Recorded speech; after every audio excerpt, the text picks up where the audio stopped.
Test drive.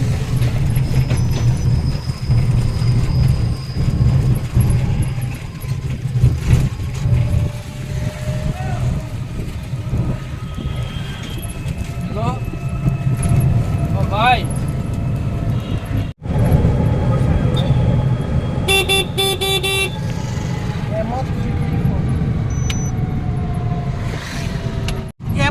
M মোডত লগাওক। না ইয়াৰ menu চব নাউদাই চাওকচোন এমত দিছো এমত দিলে ন ৰাস্তাটো ফ্ৰী নহয়, ইমান স্পীড উঠাব নোৱাৰি আৰু। কন্ট্ৰোলাৰ জিতপিলে যা ভাই ধৰে কন্ট্ৰোলাৰ মফিজ দা হ্যাঁ ৰেঞ্জটো দেখাওকচোন কিমান আছে। 33 কিলোমিটাৰ চাৰ্জ আছে, 33 কিলোমিটাৰ। পাৰ্সেন্টেজ কিমান আছে? পাৰ্চেন্টেজটো কিমান আছে হোৱাইট বটনত কৰক। আজিজুল হক